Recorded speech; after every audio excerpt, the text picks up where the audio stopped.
monde, il est 9 heures. Donc, il est l'heure de démarrer notre jeudi soirée bien-être, comme j'aime bien l'appeler. C'est vraiment le temps de partage où on fait un petit focus sur comment prendre soin de notre corps avec des résultats efficaces, évidemment, et comment redonner le plein pouvoir à notre corps. Donc, ce soir, ça sera un focus plus spécifique sur le diabète. Donc diabète de type 1, diabète de type 2, qu'est-ce que c'est, quelles sont les différences, etc. Et évidemment de pouvoir proposer et de pouvoir faire tenir le corps plus longtemps dans ses troubles. Voilà, et surtout comment le relancer. Donc ça va être le sujet de ce soir. Donc bienvenue à tous pour ceux qui me connaissent pas. Donc moi je m'appelle Mijo Charmetan, je suis éthiopathe depuis 18 ans maintenant, ostéopathe et éthiopathe, j'ai les deux diplômes. Et depuis une dizaine d'années, vraiment, j'ai vraiment à cœur d'avoir des solutions qui concrètes à apporter à mes patients. C'est-à-dire, si vous venez dans mon cabinet et que vous avez une sciatique, ça va être de mon ressort. Mais si vous me parlez de vos diabètes ou de votre prise de poids, de votre fatigue, je vais avoir moins de ressources dans mes mains pour intervenir sur votre corps. Donc voilà, ça fait une petite dizaine d'années que j'essaie vraiment de trouver des outils complémentaires à pouvoir proposer, évidemment, d'abord à moi-même. Hein, quand on est thérapeute et qu'on prend soin des autres, il faut déjà être en bonne santé soi-même, bien évidemment. Et ensuite à mes patients, à ma famille, etc. Donc depuis 8 mois maintenant, justement, j'ai vraiment un protocole qui va relancer efficacement tout le système intestinal, tout ce qui va être la lutte contre l'insulinorésistance, la prise de poids, tout ce qui nous concerne tous à l'heure actuelle. Et là, c'était d'abord une recherche pour moi, bien évidemment. Vous savez, vous arrivez, vous dépassez les 40 ans et tout d'un coup, vous commencez à prendre du poids, vous commencez à prendre du ventre, alors que vous mangez bien, vous courez et qu'on vous dit oui, mais c'est normal. Oui, bah non, il n'y a rien de normal pour moi. La physiologie du corps, normalement, il n'est pas censé se mettre en trouble métabolique au fur et à mesure que les années passent. Et donc, c'est déjà aussi pour rechercher tout ce sujet-là. Je me suis intéressée à tout ce sujet-là pour ma part, pour mon corps, d'abord en premier lieu. Et évidemment, donc depuis le mois de octobre à février, j'ai quasiment perdu 6 kilos et demi. Et ça, vous allez le voir dans le protocole, on va pas surstimuler le corps, on va pas l'obliger à fonctionner avec quelque chose, on va pas, voilà, on parle pas de compléments alimentaires, on parle juste de rendre le plein pouvoir au corps. Moi, j'aime beaucoup poser ce principe de base que le corps, il sait déjà tout faire en lui-même, hein. Il a été bien créé, donc il sait déjà tout faire. Mais force est de constater que aujourd'hui, notre alimentation n'est plus du tout adaptée à notre corps.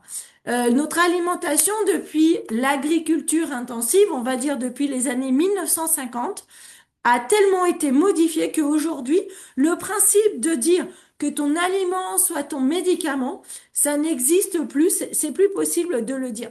Parce que sinon, toutes les personnes qui sont là, je pense que vous êtes déjà des personnes qui prenez soin de vous, déjà concrètement parlant, puisque vous êtes intéressé par le sujet. Donc j'imagine que vous mangez bien, et malgré le fait que l'on mange bien, que l'on mange beaucoup de légumes, que l'on sache quoi faire et que l'on bouge, on voit que notre corps se met en dérégulation, que la thyroïde ralentit, que l'on prend du poids, que la fatigue, les troubles du sommeil, et que tout se met en route derrière.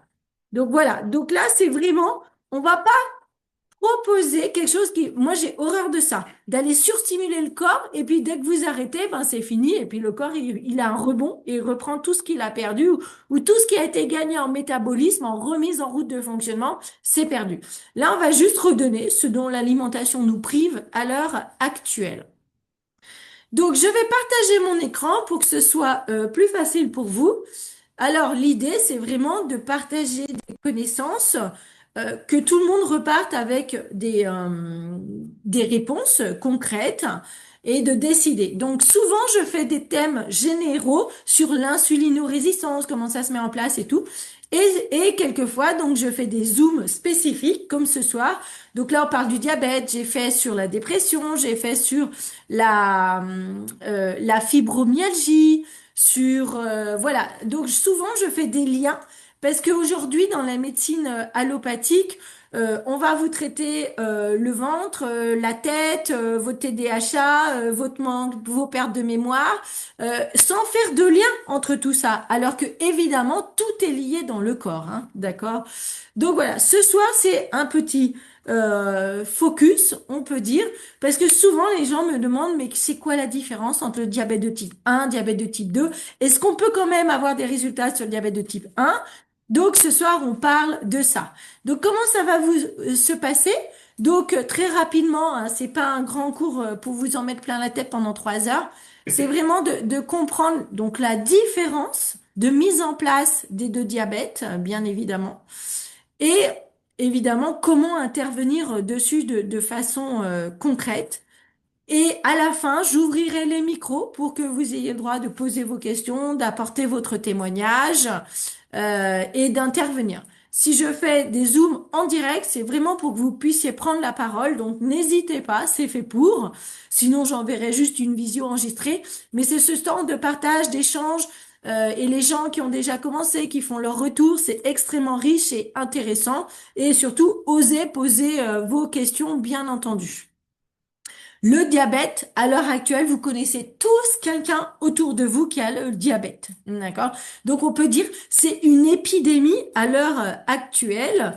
Parce que pourquoi? Parce que justement, c'est vraiment se rendre compte que comme par hasard, ce genre de trouble métabolique va être très très présent dans les sociétés dites évoluées, qui ont voilà un gros niveau, hein, soi-disant comme nous, de richesse, parce que c'est là où l'agriculture a été le plus modifiée. Par exemple, un exemple concret, en 2026, une banane est 6 fois plus sucrée qu'en 1950. C'est comme ça. Donc c'est, vous voyez, le fait de dire, mais moi je mange beaucoup de fruits et de légumes. Oui, mais les fruits et les légumes ne ressemblent plus à ce qu'il y a dans la nature. Si vous allez chercher une vraie pomme, un pommier sauvage dans un champ, vous allez la ramasser, vous allez la croquer. Et il n'y a aucun gamin qui va la manger et vous aurez beaucoup de mal parce qu'elle va être acide, elle va être très fibreuse.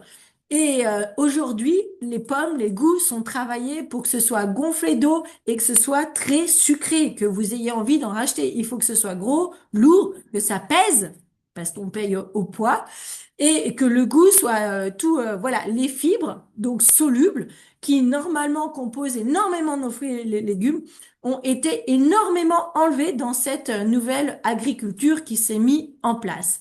Donc c'est pour ça que l'épidémie de diabétique est totalement corrélée avec les sociétés évoluées. J'ai mangé le nom, je sais plus comment on dit.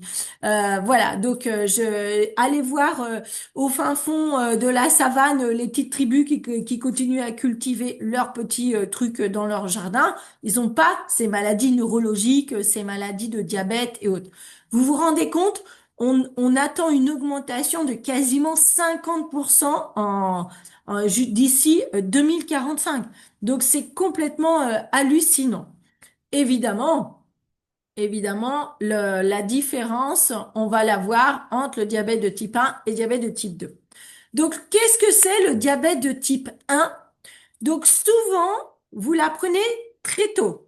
Pourquoi? Parce que là, c'est vraiment un mécanisme de maladie auto-immune. D'accord? Donc ça veut dire que votre système immunitaire va se retourner contre vos îlots de Langerhans dans le pancréas. Qu'est-ce que c'est que ces cellules, les îlots de Langerhans dans le pancréas? C'est elles, c'est qui vont sécréter l'insuline. Donc l'insuline, c'est une hormone et quand vous mangez des sucres, elle va faire rentrer les sucres dans les cellules. C'est la petite clé qui va faire ouvrir justement la cellule pour capter le sucre et donc le transformer en énergie. D'accord? Ça sert à ça, l'insuline. C'est pour ça que si on dit que dans une maladie auto-immune, comme le diabète de type 1, vous n'avez plus de sécrétion d'insuline parce que votre système immunitaire est en train de détruire les cellules qui normalement sécrètent l'insuline. On est obligé de vous injecter de l'insuline parce que le sucre, il faut qu'il rentre dans les cellules. Pourquoi? Parce que sans sucre, vous ne fonctionnez pas. Physiologiquement parlant, donc au niveau métabolique, c'est vraiment les sucres qui fournissent votre énergie. Donc, vous voyez, les personnes qui disent, non, mais moi, je fais un régime cétogène, j'ai zéro glucides dans mon alimentation. Ouais, mais j'aimerais bien voir les résultats au bout de 3 ans. Déjà, tu vas pas tenir 3 ans parce que c'est infernal au niveau du protocole de mise en place de l'alimentation. Mais surtout, tu sors de ta physiologie. Normalement, les sucres, ils sont là pour nourrir toutes tes cellules, leur donner de l'énergie, et le plus gros consommateur de sucre, c'est tes neurones, c'est ton cerveau. Donc, il y a un moment donné, tu vas dire, ouais, mais moi, je mange pas de glucides, parce que comme ça va réduire les graisses. Mais à un moment donné, tes graisses, il y en aura plus. Tu n'auras plus de glucides à fournir à ton cerveau, à tes intestins, tu vas rentrer en inflammation, tu vas rentrer en déprime, et là, tu vas pas savoir pourquoi tu es en déprime. Parce que ton cerveau, tes neurones ne vont plus avoir la matière première de nourriture. Donc moi, je suis toujours très formelle que tous les trop sont de trop. D'accord? Donc peut-être que pour lancer un mécanisme, lancer une mise en place, oui, vous pouvez faire cette alimentation cétogène quelque temps, mais s'il vous plaît, ne restez pas extrémiste à faire ça pendant des mois et des mois. Parce que tout, votre corps, il est prévu pour manger des glucides, des lipides, des protéines. Vous enlevez un des trois, au bout d'un moment, il va y avoir des troubles qui se mettent en place. Donc la maladie auto-immune, c'est vraiment, tout d'un coup, t'es lymphocyté dans ton système immunitaire. Il va dire, oh, là, il y a un virus. Donc, généralement, les grandes études sur le diabète de type 1 ont prouvé qu'il y avait, dans la plupart des cas, une infection avec un entérovirus. D'accord? Donc, c'est la cause majoritaire, pas dans 100% des cas, mais dans le plus gros cas des cas, voilà, sur les grosses études, les méta-analyses qui ont été faites, il y a un entérovirus qui rentre. Donc, un virus qui va s'installer dans votre système digestif. Vous savez que votre système immunitaire, la plupart de votre système immunitaire, il est constitué dans votre intestin. D'accord?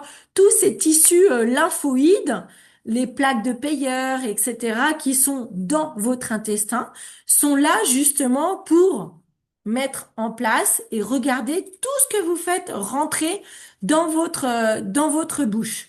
Donc, les plaques de Peyer, les ganglions lymphatiques, les cellules immunitaires, elles sont dans vos muqueuses intestinales. C'est là que le plus grosse surveillance de votre système immunitaire se fait. Donc, le système immunitaire compris dans ce tissu lymphoïde des intestins, il est là pour analyser tout ce qui arrive par la bouche. Et il décide si c'est dangereux ou pas. Et c'est lui qui va mettre en route les défenses. Donc, c'est pour ça qu'on dit que l'intestin est le plus gros organe immunitaire de votre corps. Et que aujourd'hui, regardez toutes les maladies intestinales qui se passent. Donc, vous comprenez que l'immunité est complètement effondrée. Donc, l'immunité est effondrée. Qu'est-ce qui va se passer? Il y a un petit virus qui arrive, un entérovirus, et là, c'est le branle-bas de combat. Les lymphocytes vont se mettre en route, mais elles vont être totalement déréglées et elles vont aller non seulement attaquer le virus, mais elles vont aller attaquer les cellules spécifiques qui produisent l'insuline dans le pancréas. Et donc, c'est votre système immunitaire qui se retourne contre vous. Il considère que c'est des cellules étrangères et il va venir les tuer. D'accord? Donc, au fur et à mesure. Donc, c'est ce mécanisme-là qu'on va retrouver dans le diabète de type 1. Donc, généralement, euh, on le sait assez rapidement. Par exemple, les enfants, ça va se déclarer avant les 12 ans. Donc, la grande cause, voilà, entérovirus, et aussi souvent choc émotionnel. D'accord? Je pense que peut-être que vous en connaissez suite à un décès, suite à des accidents. Voilà, moi j'avais vu, voilà, j'avais connu des personnes qui avaient vu un gros accident devant eux et boum, le choc émotionnel. Vous savez, on dit que le choc émotionnel va faire descendre votre système immunitaire, le stress, le cortisol, ça effondre votre flore intestinale qui compose votre système immunitaire. Et à ce moment-là, on va avoir tout un dérèglement du système immunitaire qui va se mettre en place. Donc, Comment on va le reconnaître? Vous savez, c'est les enfants qui se lèvent beaucoup boire la nuit. Donc, beaucoup de boissons, ils ont tout le temps soif et du coup, de la polyurie. Ils vont tout le temps aux toilettes aussi. Donc là, vu que votre système immunitaire est en train de détruire vos cellules, on va dire que les cellules de Zélo de Languerrand ne vont pas tout d'un coup ressusciter. Donc, vous aurez besoin à vie de prendre de l'insuline. Alors, souvent, elles sont pas détruites dans 100% des cas. C'est un processus qui va se mettre en place. Et évidemment, là où ça va être intéressant, nous, c'est de tenir un peu en vie les cellules qui sont encore vivantes. Donc voilà, donc ça c'est le diabète de type 1. Généralement, c'est 10% des diabètes totaux qu'on a vus. Sur les 500 millions de personnes qui ont du diabète, 10%, c'est une maladie auto-immune. Tout le restant, 90%, ça va être une suite de cette fameuse insulino-résistance qui s'est mise en place pendant 10-15 ans. Donc là, on va être plus sur un facteur environnemental, donc de mauvaise alimentation. Et attention, pour ceux qui sont arrivés en cours de route, quand je dis mauvaise alimentation, je ne parle pas forcément de fast-food. Je parle aujourd'hui que nos fruits et nos légumes ne sont plus considérés comme une alimentation fibreuse, naturelle, comme il y avait il y a 80 ans. D'accord? Donc c'est perturbé déjà à la base. Vous comprenez? Donc, mauvaise alimentation, mais aussi manque de sommeil. Si vous dormez moins de 7 heures par nuit, le lendemain, vous allez produire du cortisol et de l'adrénaline pour rester debout. Et du coup, il va y avoir un choc d'insuline. Donc, je vais vous expliquer que le trop plein d'insuline, on en a trop cette fois-ci, mais on va arriver aux mêmes conséquences que le diabète de type 1. Donc, alimentation, manque de sommeil et le stress. Tout ça, ça va être des facteurs favorisants du diabète de type 2. Et à l'heure actuelle, mais je vais dire, mais qui est-ce qui ne manque pas de sommeil? Qui est-ce qui dort en pleine campagne sans aucun bruit? Et qui est-ce qui n'est pas stressé? Voilà. Je veux dire, aujourd'hui, les enfants à 3 ans, c'est des bombes atomiques qui sont stressés. Allez, vite, vite, lève-toi, vite, on va à l'école. À 3 ans? Non, mais vous vous rendez compte? Allez, dépêche-toi. Donc lui, il a plus de cycle de sommeil, hein. Il dort plus. Un enfant, il est censé se réveiller quand il a fini de dormir. Non, allez, réveille-toi, allez, habille-toi, allez, dépêche-toi, dépêche-toi, on va à l'école. Allez hop, tu vas à l'école. Non, tu fais pas pipi maintenant. Non, tu manges quand je te le dis. Non, tu fais dodo maintenant, même si t'as pas envie. Non, tu vois, enfin voilà, vous imaginez le stress absolu dans lequel on va mettre ces tout petits enfants à partir de 3 ans. Donc, ne vous étonnez pas qu'à l'adolescence, il y a tout leur corps qui est complètement dérégulé et qui commence à prendre du poids vers les 7-10 ans et qui commence à prendre du poids, à prendre du poids. Alors pourquoi est-ce qu'ils vont commencer à prendre du poids? Ça, c'est le principe. D'un côté, le diabète de type 1, on n'a plus de sécrétion d'insuline, donc on est obligé de s'en injecter pour faire rentrer les sucres dans la cellule. Et là, on est sur le principe contraire. On est sur le principe diabète de type 2 qui a trop d'insuline tout le temps dans notre corps. Et à ce moment-là, ça fait l'effet pareil. Les cellules ne veulent plus ouvrir. Vous savez, l'insuline, donc c'est la clé qui ouvre les cellules. Donc quand il y a trop, et à un moment donné, les cellules, le corps, il dit, oh, j'en ai marre, t'es tout le temps en train de me dire, toc, toc, toc, vas-y, ouvre, je vais faire rentrer les glucides pour que tu les transformes en énergie. Donc les cellules, elles vont dire, stop, moi, je t'obéis plus. Je deviens résistant à l'insuline. Ça veut dire que le seuil, non, je t'obéis plus.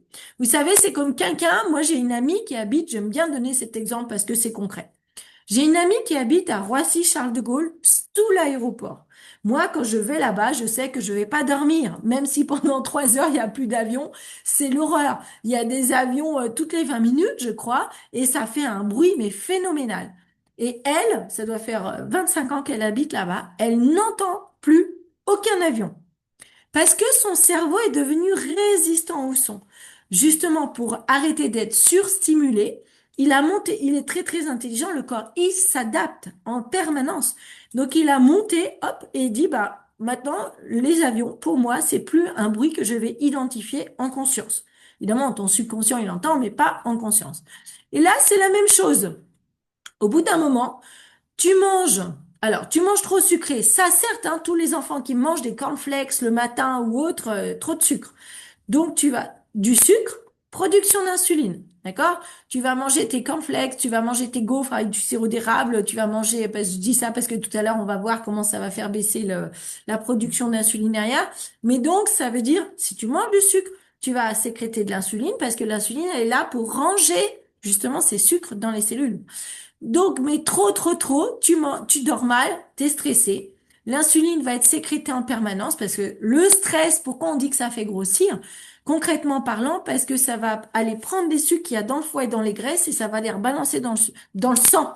Et du coup, le pancréas, il se dit, il y a encore du sucre dans le sang, il faut que je produise de l'insuline. Donc, c'est un cercle vicieux où tu as déjà trop d'insuline et tu vas produire encore plus d'insuline. D'accord? Donc, qu'est-ce qui se passe? Tu deviens résistant à l'insuline. Alors là, deux solutions. Tes sucres, ils peuvent pas rester dans ton sang. Ils vont aller se ranger dans tes graisses. C'est pour ça que tu grossis. C'est pour ça que, à fur et à mesure, c'est pas un matin, tu te lèves et puis tu te dis, oh, j'ai pris 20 kilos dans la nuit et je suis diabétique ce matin. Non, c'est un processus, tu vois bien, c'est un processus pendant 10 ans, 15 ans. Tu vas prendre 1 kilo par an, et puis après tu vas prendre 1 kilo tous les 6 mois, puis après 1 kilo par trimestre. Et au bout de 15 ans, tu as pris 20 kilos qui se sont surtout amassés au niveau du ventre. D'accord? Parce que c'est là qu'il y a beaucoup de cellules graisseuses. Et amassés au niveau de ton foie. Et c'est ce qu'on appelle le foie gras. C'est pour ça qu'aujourd'hui, ça veut pas, même les personnes qui paraissent fines peuvent avoir un foie gras. Et aujourd'hui, c'est la première greffe hépatique. C'est pas les alcooliques, c'est le foie gras. Le foie gras, c'est ça. C'est tes sucres. Ne rentrent plus dans tes cellules. Donc, le foie, il va les choper aussi. Donc, il est transformé en triglycérides et du coup, tu vas te retrouver avec du cholestérol. Voilà. Donc, c'est vraiment la différence entre les deux. Il y en a un, c'est votre système immunitaire qui va attaquer vos cellules qui produisent de l'insuline. Donc là, évidemment, on peut faire du mieux qu'on peut pour intervenir, pour essayer de réguler le système immunitaire, hein, d'accord? Vous comprenez le principe. Et le diabète de type 2, c'est une mise en place pendant 10-15 ans. Vous voyez, on vous dit, oh, attention, là, vous êtes pré-diabétique. Mais avant d'être pré-diabétique, il y a 10 ans où on peut intervenir tout de suite, là, maintenant. Je suis persuadée que là, sur les personnes, sur les 57 personnes qui sont là ce soir, vous faites demain une prise de sang avec un indice HOMA, H-O-M-A.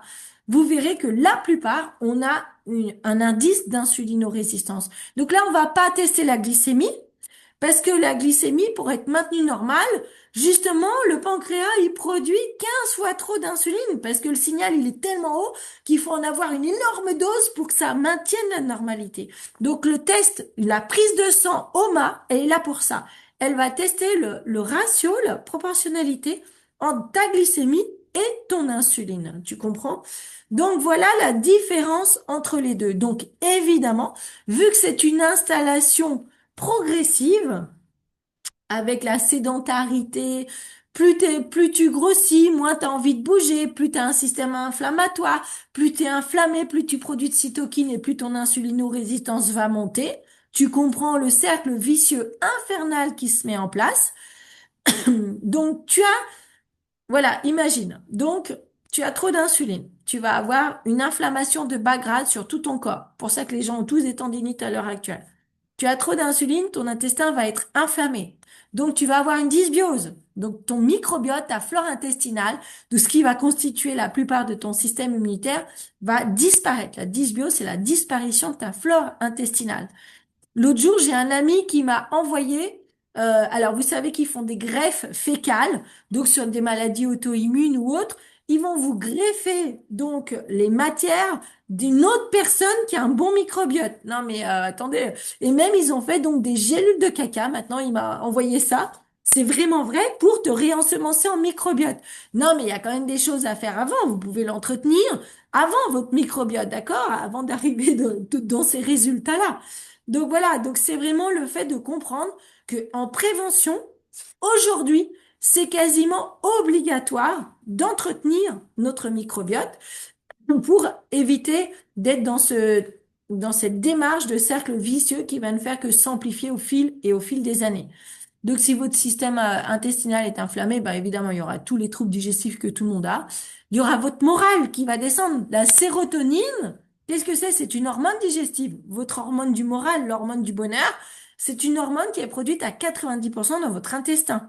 Et quand la sérotonine est bonne, la dopamine va être bonne. Donc là, vous voyez, c'est vachement la mode. On dit, ah, vous avez du mal à passer à l'action, vous avez un défaut de dopamine. Oui, mais la dopamine, elle obéit à la sérotonine qui est digestive. D'accord? Donc ça sert à rien de ramener un petit peu de dopamine là-haut pour dire au cerveau, attention, calme-toi ou concentre-toi ou autre. Va soigner ton digestif et tu sais très bien que l'axe cerveau-intestin, il va y avoir un gros rétrocontrôle et tout va aller s'apaiser là-haut aussi. D'accord? Donc là, on va pouvoir intervenir. Donc c'est pas de se dire non, mais moi je suis pas diabétique, non, mais moi je suis pas. Oui, j'ai pris un peu de poids, mais bon, ça ira. Non, occupe-toi de ton corps maintenant, parce qu'après, tu sais quoi? Alzheimer, on appelle ça un diabète de type 3. Alzheimer, c'est une maladie neurologique. On appelle ça un diabète de type 3. C'est intimement lié. Donc, si tu veux prévenir des maladies neuro, des pertes de mémoire, des troubles de concentration ou autre, occupe-toi de ce qui se passe dans ton ventre. Voilà, tout simplement. Et occupe-toi de faire baisser ton taux d'insuline. OK? Voilà. Donc ça, c'est vraiment tout le cercle vicieux du diabète de type 2 qui va se mettre en place. Alimentation, stress, manque de sommeil. Donc c'est tout le monde, c'est tout le monde. Ne me dites pas, moi je passe mon temps à dire aux gens, non, l'alimentation c'est pas ça. C'est parce que on est tous en train d'essayer de faire attention, on est tous en train de bien bouger et on voit bien que c'est bien au-delà de ça, d'accord? Donc faut pas culpabiliser. C'est un trouble métabolique bien au-delà de tout ça. Et donc l'insulinorésistance, avant d'arriver sur un diabète de type 2 déclaré. Donc là, l'insuline, c'est terminé. Le pancréas, pendant 15 ans, il a surproduit, surproduit. Là, il est carpette.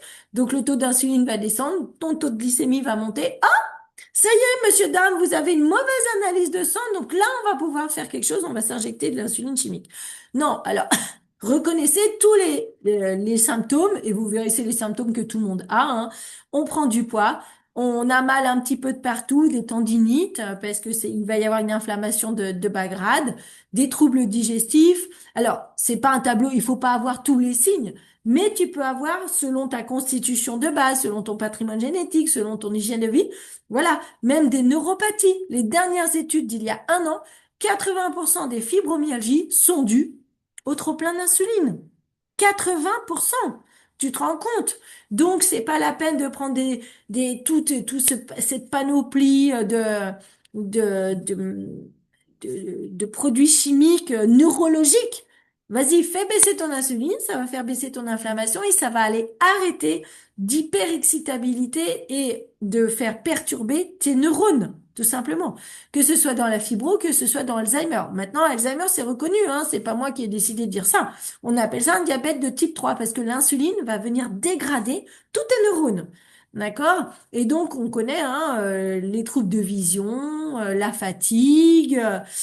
Tu vas avoir des petits boutons, tu sais, les petits bouts de peau qui pendent là. Ça, c'est vraiment le trop-plein d'insuline. Le syndrome des ovaires polykystiques pour les femmes, l'acné. Tu manges, t'es crevé. Tu vas te coucher pendant 2 heures, évidemment, parce que là... euh, la chute de cheveux. Alors pourquoi la chute de cheveux? Parce qu'en fait, l'insuline, elle va ranger les sucres dans tes muscles. D'accord? Dans tes neurones, dans toutes les cellules. Mais la thyroïde, elle obéit à l'insuline. La thyroïde, elle va gérer le métabolisme, à quelle vitesse on va ranger tout ça. Donc, si l'insuline est déréglée, ta thyroïde va être déréglée. Si ta thyroïde fonctionne et que tu fais tu produis comme il faut ta T4, qui est inactive, elle va s'activer dans ton foie. Mais si tu as un foie gras, ton hormone ne va pas être activée. Donc, dans les analyses, on va te dire, ah ben, la T3 n'est pas bonne. Non, mais en fait, la sécrétion est bonne ici, mais c'est le métabolisme dans ton foie qui se fait mal parce que ton foie il est complètement gros, gras, entouré de graisse et de sucre. Tu vois un peu tout le métabolisme. Moi, c'est ce que j'aime beaucoup, c'est vous faire comprendre que dans le corps humain, tout est lié. Il n'y a pas des symptômes disparates et complètement, je veux dire, déconnectés les uns des autres. Il y a vraiment toute cette mise en place de cascade en permanence. Donc, plus tu remontes à la source, alors oui, tu peux amener un petit complément par-ci, un petit complément par-là, mais tu vas jamais agir à la cause. D'accord? Plus tu vas aller agir à la cause de la cause qui est de baisser ton insuline, et plus tout ça va disparaître. Donc, comment est-ce qu'on agit à la cause, hein? C'est bien beau les beaux discours, mais comment est-ce qu'on fait? Donc, évidemment, premièrement, tu ne vas pas aller manger au fast-food tous les jours. Ça, tu l'as compris. Mais moi, je pars du principe que là, je parle quand même à des gens éclairés, puisque vous prenez le temps de venir là, c'est que déjà, vous mangez correctement. Donc, évidemment, la part des légumes, la part des voilà, glucides, protéines, lipides, voilà, vous connaissez. Donc, c'est important, par exemple, euh, si vous me dites, moi, j'ai enlevé tous les glucides, je ne mange pas de féculents, moi, je suis des personnes où je leur ai fait reprendre l'alimentation avec des féculents. Arrêtez d'être trop, tous les trop sont de trop, point barre. Ton corps, il en a besoin. 2 fois par semaine, au début, tu fais des repas où il y a des féculents. C'est pas grave. Au contraire, ton corps, il fonctionne comme ça. D'accord? Donc, on parle de l'alimentation. Ça, je pars du principe que tout le monde a cette base-là. Mais évidemment, il va nous manquer les fibres solubles qu'il n'y a plus, qui ont été largement modifiées dans toute cette alimentation depuis 1950 dans notre agriculture intensive. D'accord? Donc, tu vas pas commencer le repas avec une brouette d'endives, avec 1,5 kg d'endives pour essayer d'avoir 3 grammes de fibres solubles. La science vient à ton secours. Et donc, cette société qui s'appelle Unicity a mis des fibres solubles en stick. Et moi, je trouve ça hyper intelligent parce que on en a, c'est comme ça que notre corps il fonctionne. Donc, c'est comme, il en a vraiment besoin. C'est pas quelque chose d'extérieur à notre corps. Il a besoin de fibres solubles. D'accord? Donc, la différence, fibre insoluble, c'est la balayette dans tes intestins pour activer si t'es constipé. Les fibres solubles, qu'est-ce que c'est? C'est ce qui va fermenter et c'est ce qui va nourrir ton microbiote. Et ça, souvent, c'est la clé que tu n'as pas. Si ça fait longtemps que tu refais ton microbiote, tu fais attention à ta flore intestinale, on t'a parlé de tout ça, mais tu vois pas vraiment de résultats sur ton corps, t'as toujours mal au ventre, t'es toujours inflammé, peut-être t'as des problèmes ORL ou autre, parce qu'en réalité, tu vas rajouter ta flore intestinale sur un terrain inflammé, sur tes intestins qui sont déjà super inflammés, et il n'y a rien à manger pour ton microbiote. Donc, c'est très bien, tu as fait les bons gestes, tu te réensèmes en microbiote, mais en fait, vu que ça arrive sur un terrain stérile dans un désert où il n'y a rien à manger, tout de suite, ça meurt. Les fibres solubles, ça nourrit ton microbiote. Tu comprends pourquoi on a tous un système immunitaire déficient à l'heure actuelle? Parce que vu qu'on a peu de fibres solubles dans nos fruits et nos légumes, on n'entretient plus notre microbiote. Toute notre alimentation est stérilisée, c'est des boîtes, c'est des conserves. On ne mange plus fermenté. Avant, l'alimentation, il n'y avait pas de frigo, c'était dans du gros sel. Donc, il y avait une fermentation. Et en permanence, donc, cette fermentation permettait d'entretenir ton microbiote.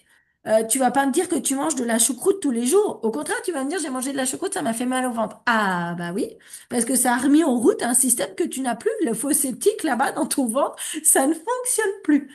Voilà. Donc, Unicity, simplement, ils ont dit, bon, on manque de fibres, on va remettre les fibres. Donc ça, pour la petite histoire, moi j'adore raconter l'histoire. Le balance, ça existe depuis quasiment 1950, d'accord? Et c'était commercialisé en pharmacie comme un anticholestérol. Pourquoi? Parce que quand tu fais baisser ton taux d'insuline, tes sucres arrêtent d'être stockés sur ton foie et ton foie arrête de les transformer en cholestérol, en triglycérides. Donc la suite de la pharmacopée nous le dira. Ils n'ont pas décidé de rajouter des fibres solubles pour combattre ton cholestérol, hein. Ils ont décidé de te mettre sous statine. Voilà. Donc, ça, avant, c'était vendu en pharmacie. Et puis donc, Big Pharma n'a pas racheté ça. Mais par contre, Unicity a racheté le brevet. A dit, bah, moi, ça m'intéresse de commercialiser ça. D'accord? Du coup, plus en pharmacie, hein, d'accord? Comme ça, en vente directe. Mais donc, c'est quelque chose, les fibres solubles, à la base, qui s'appelait Roxal, qui était fabriqué par l'entreprise Roxal et qui était vendu en pharmacie. Donc voilà, donc les fibres, donc dedans, c'est de la pectine d'avoine, de pommes, de l'avoine, de la farine de caroube. Est-ce que tu as un risque secondaire à prendre des fibres de fruits et légumes que tu devrais avoir dans ton corps? Aucun. C'est pour absolument tout le monde. Il peut pas y avoir d'interaction avec aucun médicament. Est-ce que déjà un médecin t'a interdit de manger des fibres ou des légumes parce que tu prenais un médicament? Au contraire. D'accord? Donc, il s'appelle balance, c'est les fibres. Donc c'est simple. Avant le repas, je commence par mes fibres. C'est tout. Donc ça, c'est vraiment le petit protocole. Donc ils ont fait des études cliniques, hein, évidemment, il y en a plein, mais c'est pas ce que j'aime le plus. Ce que j'aime le plus, c'est de voir les vrais résultats sur les gens, parce que les papiers, on peut dire, faire dire n'importe quoi hein, sur un papier. Mais par contre, ton index glycémique va être réduit quasiment par deux, et donc derrière, ton pic d'insuline aussi. Donc à quoi ça sert de prendre des fibres au début du repas? Donc tu as une petite bouteille où c'est marqué balance, tu mets de l'eau jusque-là. Tu mets ton stick de fibre, tu brasses. Ça fait un peu gélatineux, visqueux. Ça va venir englober ton estomac pour ralentir l'absorption des sucres que tu manges. Si ça ralentit, ta sécrétion d'insuline derrière va être ralentie. Donc ton pancréas, il va pouvoir souffler un petit peu. D'accord? Donc, moins de sucre absorbé rapidement, moins d'insuline sécrétée. Évidemment, vu que c'est un peu visqueux, épais, ça va faire gonfler ton estomac, donc tu auras moins faim, ça comble un peu la sensation de satiété. Donc ça, je le dis surtout pour les personnes qui ont un anneau gastrique ou qui ont un bypass. Là, prenez que la moitié parce que physiquement parlant, votre anneau, il va comprimer. D'accord? Donc commencez par une moitié pour voir comment vous supportez justement avec l'anneau, hein, parce que là, il y a une pression physique avec votre anneau. Donc, les fibres, elles servent à réduire ton pic d'insuline et elles servent à nourrir ton microbiote pour faire baisser ton inflammation, sécréter tes vitamines B et K, sécréter ta sérotonine et tout remettre en route, bien évidemment. Donc ça, c'est le balance, d'accord? Le balance, c'est les fibres. Il y a fruits rouges ou il y a goût orange.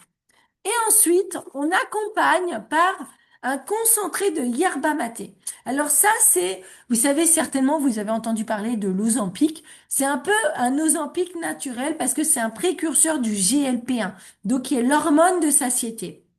D'accord? Donc là, c'est pas du tout une tisane de yerba maté. Je rentre du Paraguay. Alors c'est dingue, hein, c'est vraiment vrai. Ils boivent tous du yerba maté du matin au soir, dans une espèce d'énorme coupelle avec, vous savez, une pipette comme ça. Bon, malgré, hein, c'est mieux de boire du yerba maté que du coca, mais bon. Donc ils boivent tout ça toute la journée. Mais ça n'a rien à voir. La tisane yerba maté, c'est hyper amer, enfin, essayez, vous allez voir. Là, c'est vraiment un concentré. Il y a 340 fois le principe actif. Donc, ça va vraiment aider votre corps et vos cellules à redevenir sensibles à l'insuline. Au lieu que la cellule dise, non, non, non, non, non, je t'écoute pas, je suis résistante. Là, elle va recapter l'hormone pour faire rentrer les sucres. Et si tu fais rentrer les sucres qui sont dans tes graisses, elles vont sortir de tes graisses, de ton foie. Elles vont refonctionner dans tes muscles, dans ton cerveau. Tu vas avoir moins de brouillard mental, tu vas moins chercher les pertes de mémoire, chercher tes mots, etc. Tous tes troubles un peu qui se mettent en place, justement TDAH ou quoi pour les enfants, il va y avoir vraiment avoir un calmage là-haut qui se passe. Donc, souvent les gens me disent, non, mais moi j'ai l'habitude de pas manger le matin, donc j'ai pas besoin de ça. Ça fait vraiment partie du protocole. Ça va vraiment aider tes cellules à redevenir sensibles à l'insuline. D'accord? Donc c'est vraiment, voilà, il y a que deux sticks. C'est hyper simple, c'est pas compliqué et vraiment les résultats à la clé sont incroyables parce que tu vas juste redonner au corps ce dont il a besoin pour bien fonctionner tout seul comme il le sait faire. D'accord? Donc c'est vraiment réduire le pic de glycémie qui va réduire le pic d'insuline, qui va donc protéger dans le diabète de type 1, le peu qui reste, qui fonctionne, ça va les protéger pour éviter de surstimuler. Ça va aussi faire baisser dans le diabète de type 2 toute ta sécrétion, évidemment et ensuite de faire en sorte de pouvoir rétablir et inverser. Jusqu'à maintenant, on t'a dit, non, non, non, t'es diabétique, c'est à vie. En réalité, c'est un processus qui peut s'inverser. Alors, évidemment, si ça fait 35 ans, c'est pas en 10 jours que les choses vont s'inverser. Mais par contre, au fur et à mesure, tu vas voir que tes cellules vont recapter, tes résultats d'analyse de sang vont être modifiés. D'accord? Moi, je fais des suivis sur des analyses de sang. Le cholestérol est descendu, les gamma-GT sont descendus et la glycémie est descendue. Donc, le médecin, lui, il va adapter le traitement, le metformine que tu prends ou l'insuline que tu prends selon tes résultats. C'est ce qu'il fait le médecin. Il adapte ton traitement avec les résultats de l'analyse de sang. Donc, évidemment, tu continues tout pareil et au fur et à mesure que tes analyses vont changer, le médecin, lui, il va s'adapter à ce qui se passe dans ton corps. Donc, à la première commande, qu'est-ce qui se passe? Ah oui, donc attendez, je vous montre ça. Donc ça, c'est Mélissa. Donc elle a un diabète de type 1.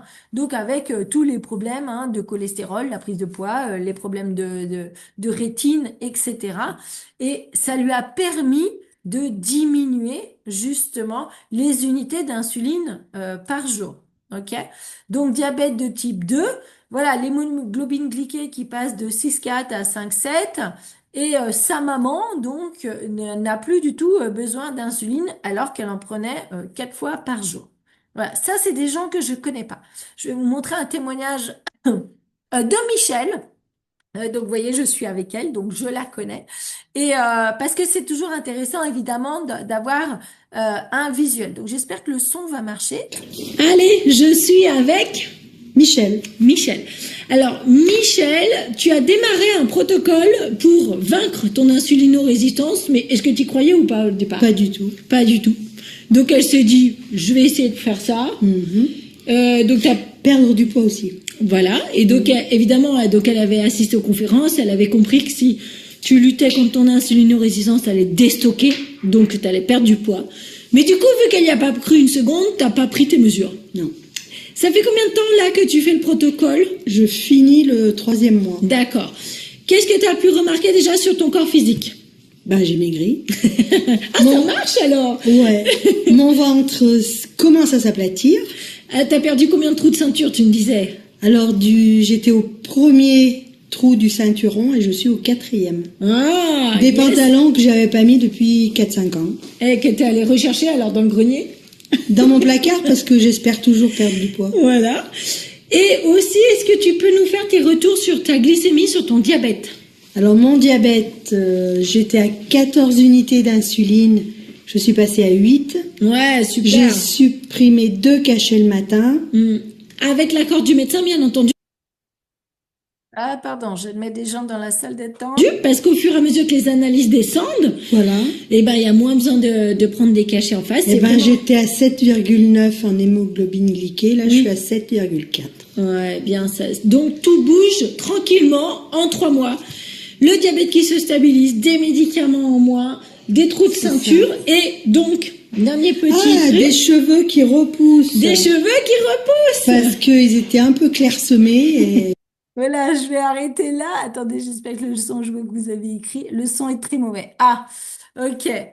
Le son est bon. Merci Jean-Luc de dire que le son est bon parce que ouais, ok, super. Voilà, donc ça dépend du son de chez vous. Voilà, donc en fait, vous avez entendu donc ces doses d'insuline, 2 cachets de metformine en moins, ces doses d'insuline qui sont passées de 14 à 7. Voilà, son hémoglobine glyquée qui est descendue. Voilà, ça pour moi, c'est des vrais résultats concrets. On n'est pas là à dire oui, alors j'ai perdu voilà quelques points voilà, c'est vraiment le médecin, il adapte au fur et à mesure de ses résultats. Et donc qu'est-ce qu'elle a fait? Juste, elle a pris des fibres, elle a reconstitué la fermentation pour que son microbiote ait à manger. D'accord? Donc à la première commande, quand vous achetez le protocole, donc il y a 2 boîtes de balance parce qu'on mange 2 fois par jour, le midi et le soir. Donc on commence le repas par les fibres et après on mange. C'est tout simple, hein. C'est juste de se dire, tiens, je passe à table, je commence par les fibres, tout simplement. Et dedans, vous avez un cadeau qui vaut quand même 35 euros, c'est les fameux microbiotes. Donc ça, la boîte de microbiotes, je dis tout le temps, mettez-la de côté pour le 2e mois. Je préfère que vous réensemenciez le 2e mois. Pourquoi? Parce qu'on a déjà préparé le terrain. Il y a moins d'inflammation. Voilà, et surtout, il y aura de la nourriture pour que quand vous amenez le microbiote, tout ça se remette en route. Vous voyez, c'est vraiment un vrai travail à la source. D'accord? De remise en route.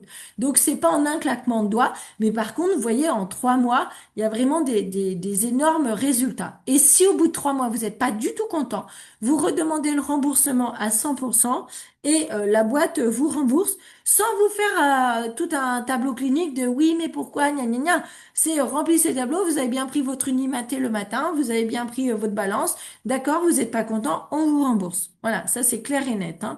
L'autre jour, on était en conférence avec le directeur Europe. J'ai vraiment dit, ça marche vraiment comme ça. Il m'a dit, bien sûr que ça marche vraiment comme ça. Voilà, donc l'Unimaté, le concentré.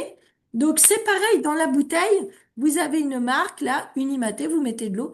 Et là, le matin, vous sirotez ça tout le matin, tranquillement, en mode tisane. Il y a citron ou citron gingembre. Et maintenant, ils ont sorti aussi une version pour les personnes qui sont très sensibles à la caféine. Parce que dedans, c'est le constituant du maté. Il y a des molécules qui ressemblent à la caféine, c'est pas tout à fait les mêmes.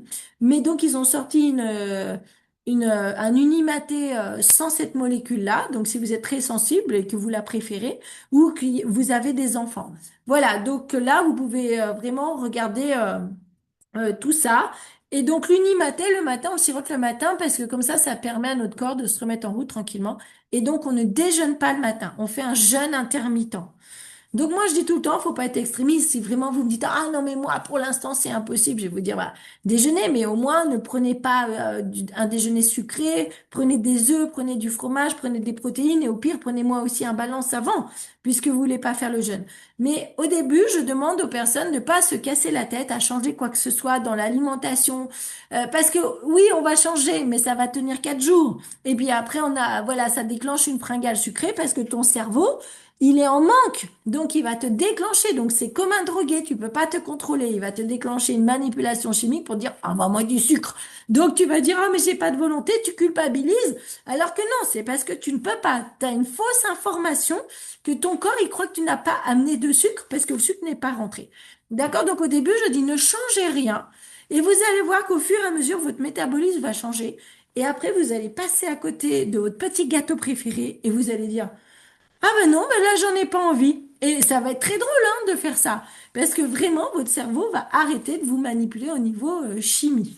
Voilà, donc c'est vraiment ultra intéressant. Je vais laisser la parole aux personnes qui sont là.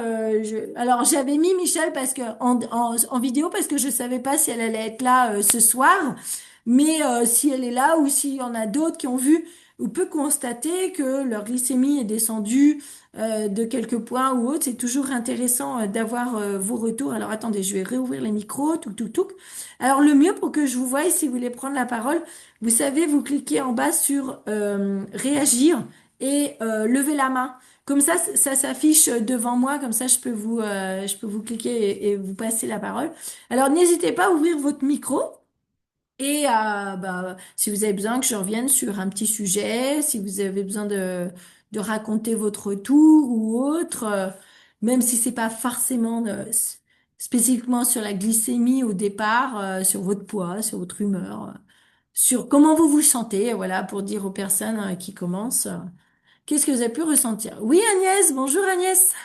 Je vois qu'elle lève la main, super. Oui, bonsoir. Oui, du coup, je voulais apporter mon témoignage parce qu'en fait, moi, je regroupe. Alors, j'étais en tout début de prédiabète. Je commençais. Mais en fait, j'avais plein d'autres symptômes. En fait, j'ai commencé il y a 2 ans à avoir des tendinites aux deux épaules. Mm. Et en fait, je me suis rendu compte que je faisais de la résistance à l'insuline depuis de très nombreuses années. Parce que c'est pareil, sous un bras, j'ai un petit morceau de peau, j'arrivais pas à perdre du poids.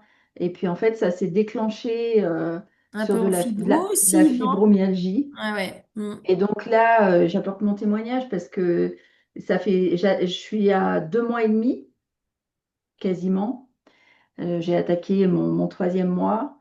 Et c'est incroyable les résultats que j'ai. Je prends plus rien contre la douleur. Là, le premier mois, j'ai retrouvé de l'énergie. Mon brouillard mental a complètement disparu. Mon état dépressif, parce que je commençais à devenir Ah, de toute façon, dépressive. quand on a mal tout le temps, les gens qui ont une Ouais. fibromyalgie, qui ont mal tout le temps, etc., c'est associé. Et parce qu'on a compris, parce qu'il n'y a plus de sérotonine qui est sécrétée aussi, donc la dépression, ça fait partie du tableau clinique aussi, hein, c'est normal. Et donc ça, complètement disparu, cet état dépressif. Et puis là, je vois, donc j'attaque le troisième mois et mon sommeil s'améliore. Bon, je prends toujours un petit cachet de mélatonine pour être sûre de dormir parce que c'est super important. Mais je sens que je dors mieux, je suis les nuits sont meilleures. Et puis surtout, les douleurs, là, je commence à sentir que ça diminue vraiment. Super, bah merci Agnès. Alors c'est clair que Ouais, là, c'est on top. connaît plein de monde qui ont ces syndromes de fibro ou qui disent ah ben attends mais moi je passe des analyses, je suis en train de voir mais j'ai mal de partout. Enfin voilà. Mais moi je leur dis mais pourquoi tu attends d'avoir un diagnostic? On s'en fout du diagnostic. Remets en route ton corps. L'important c'est d'arrêter de souffrir et d'arrêter d'avoir des troubles émotionnels. Donc, redonne à ton corps des fibres et relance ton système immunitaire avec tes probiotiques et tu verras les résultats. Merci Agnès, c'est super encourageant Oui. et je suis trop Ouais, contente parce qu'au fur et à mesure que les mois vont passer, la fibromyalgie, mes douleurs ont diminué, elle prend plus de cachet. En fait, les dernières études de mars 2025, donc il y a un an, et c'est tout nouveau. Les gens ils disent non, non, c'est pas vrai. J'ai lu les études. Est-ce que tu les as lues? D'accord? Donc ils ont soigné les gens qui avaient des fibromyalgies avec justement des traitements de diabétiques.